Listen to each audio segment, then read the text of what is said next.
Silvana, policiais civis do Rio e de mais 9 estados, atenção, hein?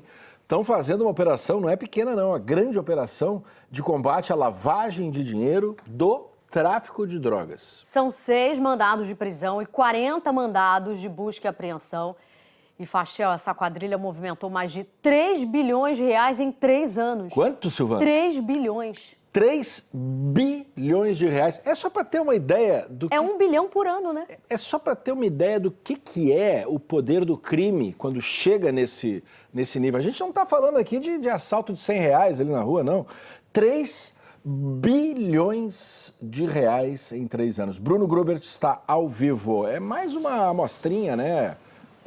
Vamos dizer assim, jogada aí no colo da sociedade para a gente entender a que ponto chegou o crime organizado, né? Oi, Fachel, Silvana, bom dia para vocês, para todo mundo que está com a gente no Bom Dia Rio nessa quarta-feira. E, segundo a Polícia Civil, era uma organização que tinha ramificações em todos os estados do país e usava empresas de fachada, inclusive com nomes de laranjas, para lavar o dinheiro do tráfico de drogas e dar um aspecto de legalidade para esse dinheiro.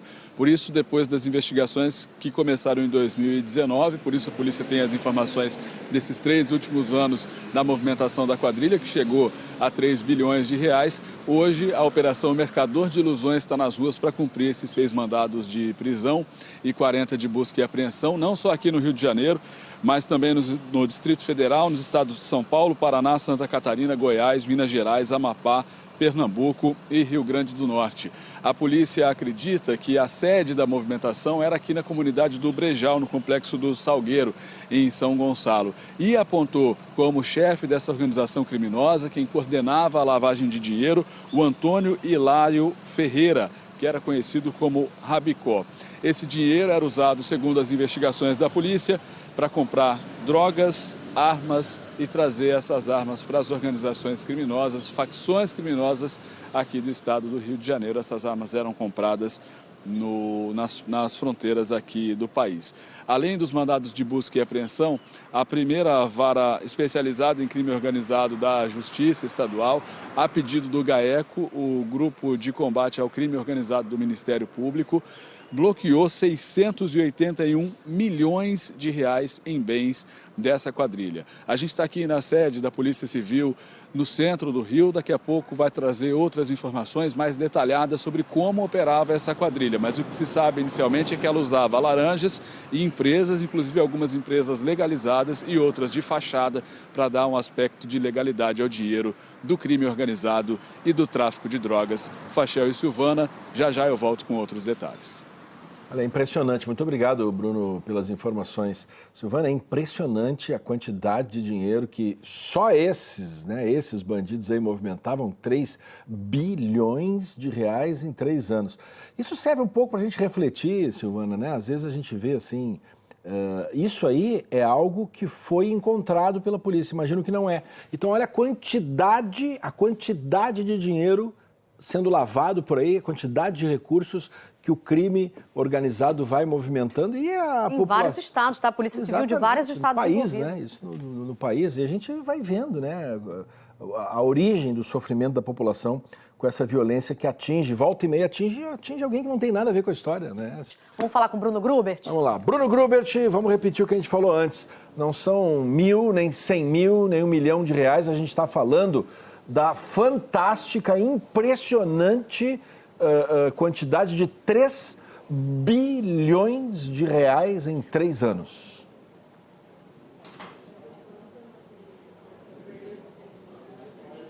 É isso, Fachel, 3 bilhões de reais, é muito dinheiro, né? A Polícia Civil, eu estou aqui com o delegado Marcos Poiava, que junto com o GAECO também, eles lideraram essa investigação, e o doutor estava me explicando aqui que eles descobriram inicialmente por conta de movimentações que foram indicadas pelo COAF, o Conselho de Movimentações Financeiras do Ministério da Economia, que identificou movimentações suspeitas em agências bancárias perto da comunidade do Salgueiro. E aí começou essa investigação, doutor. Como é que eles desviaram tanto dinheiro, hein? Bom dia. Como é que funcionava essa organização? Então, bom dia. Na verdade, o tráfico de drogas da região do Salgueiro, ela precisa remeter o dinheiro fruto da venda da droga para as regiões de fronteira para aquisição de novas drogas e arma de fogo. Então, eles se valem dessa estrutura financeira, né, essa estrutura empresarial, de empresas de fachada, empresas com sócios são laranjas, e eles precisam dessa estrutura para remeter esse dinheiro. Então, fomos informados através de agências de inteligência dessas movimentações financeiras e, a partir dali, fazendo uma análise financeira dessas empresas e desses depositários, identificamos que realmente houve uma movimentação bilionária nessas contas e, analisando de uma forma mais cautelosa, identificamos que essas empresas, muitas delas, não possuem funcionários, não possuem estrutura física. Só de fachada. Só de fachada. Então, a partir dali, a gente foi identificando os principais personagens desse esquema criminoso e hoje demos início a essa operação com 40 mandados de busca, 8 mandados de prisão, envolvendo 10 estados. O senhor falou 8 mandados, agora há pouco eu trouxe a informação de 6, mas porque 6 estão sendo cumpridos aqui no Brasil e tem um casal que está na Argentina, né? Tem um casal que está fora do Brasil, provavelmente na Argentina, e 6 estão sendo cumpridos aqui no Brasil, realmente. Desses 681 milhões que a Justiça bloqueou hoje, né, que vocês estão podendo bloquear de bens, o que a polícia já conseguiu apreender hoje? Na verdade, existe uma ordem judicial de bloqueio desse valor de 681 milhões em todas essas contas das empresas, das pessoas físicas identificadas como envolvidas nesse esquema criminoso. Além disso, hoje conseguimos apreender carro de luxo, joias, dinheiro espécie, diversos documentos de escrituras públicas, provavelmente de imóveis adquiridos fruto do tráfico de drogas ou então até de outros delitos, porque esse esquema criminoso ele certamente é utilizado para lavagem de dinheiro de outros crimes. Então, isso tudo vai ser analisado com calma, com as apreensões, para a gente dar seguimento nessa investigação. Agora, houve um homem apontado aí como suspeito, né, de liderar o tráfico lá na região do Salgueiro, que é o Antônio Hilário Ferreira, o Rabicó. Não tem mandado de prisão contra ele, doutor, nesse momento? Isso, não tem, mas ele provavelmente é o principal elo do tráfico de drogas do Salgueiro com esse esquema criminoso de lavagem de dinheiro.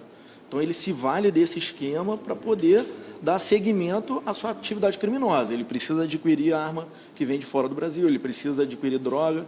Então, ele se vale dessa estrutura com essas empresas falsas, fakes, para poder remeter o dinheiro e adquirir esses produtos. O que representa essa apreensão hoje, essa operação, na verdade? Porque é muito dinheiro, doutor. 3 bilhões é muito dinheiro. Isso. Na verdade, nosso objetivo é diminuir o poderio econômico dessas organizações criminosas, do tráfico de drogas, e justamente reduzir os índices de criminalidade, reduzindo a entrada de novas drogas e novas armas no Brasil, né, no Rio de Janeiro. Muito obrigado, doutor, pelas informações, e a gente vai continuar acompanhando, claro, o desdobramento dessas operações, trazer os detalhes também no RJ1 hoje. Agora é com vocês, Silvane Fachel.